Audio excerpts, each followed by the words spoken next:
precisa colocar as coisas. E de novo, gente, de novo, não é para invalidar esses conhecimentos. Pelo contrário, é para nos ajudar a entender. A entender a grandiosidade. Gente, a descrição religiosa, teológica, seja o protestante, seja católica, ortodoxa, gente, é muito míope, desse tamanho. Esses caras inventaram uma historinha para florear situações, tá, que eles não compreendem, tá? Não compreendem, não tem nem ideia do que seja. E também o que acontece?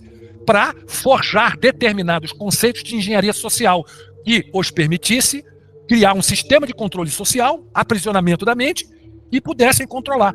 Pessoal, vocês entendem que qualquer livro desses aqui, qualquer Bíblia dessas aqui, de 1500 para cá, essa aqui é 1611, a Rei James, né? Quando foi traduzida para o inglês antigo, né? Agora eu pergunto para vocês, quem sabia ler nessa época? Quem que sabia ler, gente? Nobreza e o clero, mais ninguém. Nessa época, antes da Revolução Industrial, antes do Renascimento até, poucos. Agora, nessa época aí, 1500 e pouco, gente, ninguém sabia ler. Quem que lia? Clero e a realeza. A realeza, desde pequena, a nobreza desde pequeno, era doutrinada, sempre tinha um padre do lado, já doutrinando, então eles não tinham nem capacidade de discernir, era totalmente diferente, engessado, era um outro mundo, gente. Era um outro mundo. Qualquer pessoa que começasse a falar coisas que se opossem, né, a esse sistema, vamos dizer, de informações deles, religião, gente, ia para a forca, ia para o fogo, não é? Inquisição, né? A Inquisição começou lá atrás para já calar os cátaros, os templários. Tem muita coisa por trás disso daí. Era um sistema de controle bárbaro, você não podia falar nada, era herege. Já era o fake news da época. Você está vendo que o ciclo continua, né? A gente, né, não vivendo na era da internet de 2020 para cá, começou a fake news, não é? Olha, como que pode? Precisamos de checadores de fatos, né? Independentes. Ou seja, é a Inquisição moderna, né? Tá tudo acontecendo de novo com uma nomenclatura diferenciada. Só isso, é a mesma coisa. Agora, e outra coisa, antes do advento do Gutenberg, né, com a impressão, inclusive o primeiro livro que ele imprimiu foi Bíblia, né? Foi uma Bíblia. Agora, quem podia ler ela, né? Ninguém, quase ninguém. Antes disso, né, a época mais antiga, era proibido. Ninguém podia ler a Bíblia. Ninguém podia. Somente o clero podia ler, estudar. Era proibido, gente. Isso é história. Como assim? O controle da informação só mudou, gente. Só mudou. Não é? Só mudou. Naquela época, eles podiam impor com a violência. Sempre foi imposta com a violência. Né? Também tinha essa barreira socioeconômica, vamos botar desse jeito. Ninguém sabia ler, gente. E o povo vivia na miséria. Só quem vivia bem, que comia direitinho todo dia, era clero e nobreza, mais ninguém. O resto vivia no limiar da fome. Era um negócio terrível. A nossa história é muito manipulada. Gente, entendam. Se as nossas notícias são tão manipuladas, tá? Fake news aí, louco. Se você tem Globolixo aí, vai lá e mente deslavadamente por situações que temos vídeos, temos aí evidência, prova, não é evidência, é prova na internet, de vídeos, de falas, o pessoal mente deslavadamente, nossos políticos aí mentem deslavadamente. Imagina na história, não é? Lá atrás. Essa galera distorceu tudo, gente, é óbvio. A história é sempre escrita pelos vencedores. Não é verdade.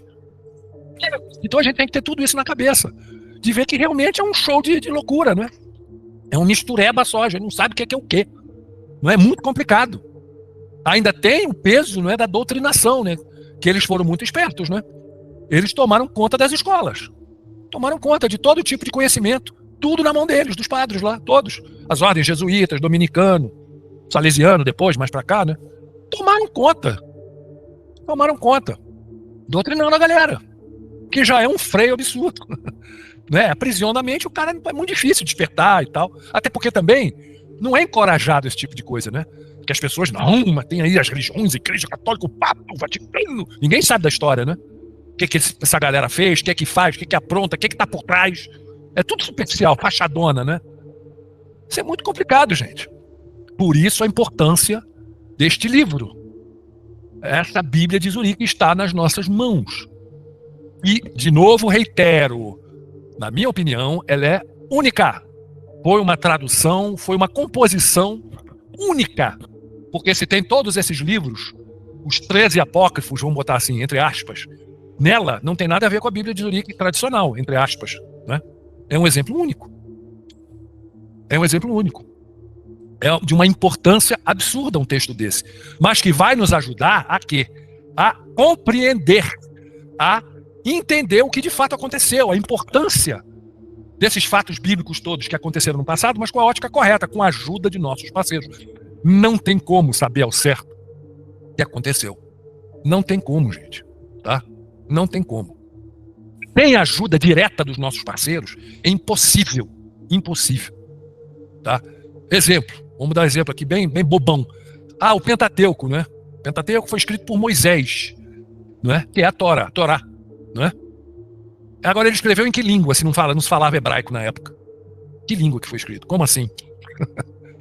Tem muita lacuna, tem muito furo nessa história toda que não quadra, entendeu? O professor Bilínio explica do textos masoréticos que eles tiveram que completar, porque no alfabeto não tinha, eu acho que, se não me engano, é vogal ou consoante, agora eu não lembro, desculpa, mas eles tiveram que completar o texto, mais ou menos, ou seja, nem você pegando manuscritos mais antigos, a gente não tem certeza se foi aquilo mesmo. O professor Bilínio fala, ninguém sabe quem escreveu os evangelhos, ninguém sabe. A única coisa que ele sabe é que não foram os apóstolos. Ele fala que não tem como, foi muito depois, não é?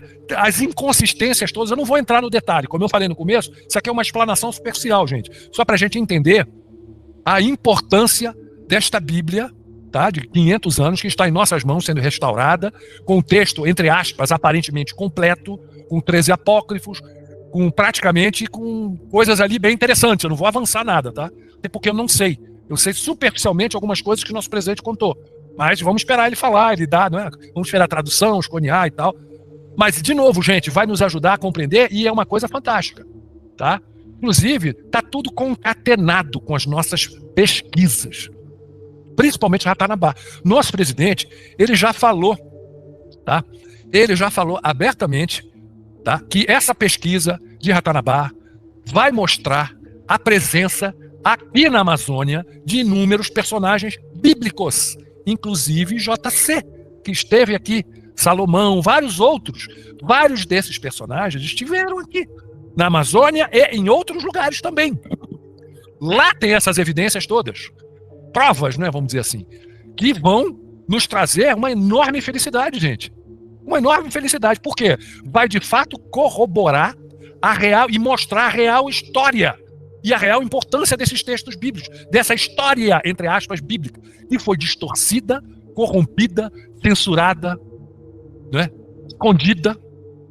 Como eu falei, o texto bíblico, aparentemente, eu até entrei em grupos de biblistas, né, que são especialistas, porque eu não sou especialista, mas é pergunta para mim entender. E perguntei para alguns desses. Mas e aí, esse texto bíblico que tem o livro de Enoque, os 2 livros de Enoque, esse livro do Jubileu e outros complementos dentro do livro de Daniel, tem outras coisas ainda, e complementos também dentro dos livros. Qual que é que tem? Todos eles, em unanimidade, é a Bíblia Ortodoxa Etíope. Aí eu perguntei, muito bem, aí quando eles já falaram isso, eu já imediatamente entrei na Amazon. Vou comprar uma Bíblia Ortodoxa Etíope para ver, para ler esse treco, para ver o que é, o que tem de diferente, vamos ler o texto. Aí eles já me falaram, não adianta entrar na Amazon, eu acho que essa já é uma pergunta recorrente que eles já estão cansados de ouvir. Não adianta entrar na Amazon e querer comprar, porque eles falaram, não existe tradução da Bíblia Etíope Ortodoxa. Tradução firme, não existe. Só existe tradução dos 2 livros de Enoque e esse do Jubileu que eu mostrei aqui para vocês, esse aqui. Esse aqui, ó. Esse aqui foi traduzido do livro da Bíblia Etíope Ortodoxa, tá? Só tem esse aqui, o Jubileu, e os livros de Enoque. Mais nada. Inclusive, um desses biblistas falou ainda assim, eu estou aqui na Etiópia aprendendo a língua antiga, ele falou o nome impronunciável, para justamente tentar traduzir, começar a traduzir determinados textos. Até porque parece que a Igreja Ortodoxa Etíope também não deixa. Mas é o exemplo mais intacto, mais íntegro e mais antigo de textos bíblicos é essa daí. Só que eles não... Por isso que até hoje está intacto, não é? Pela importância do texto.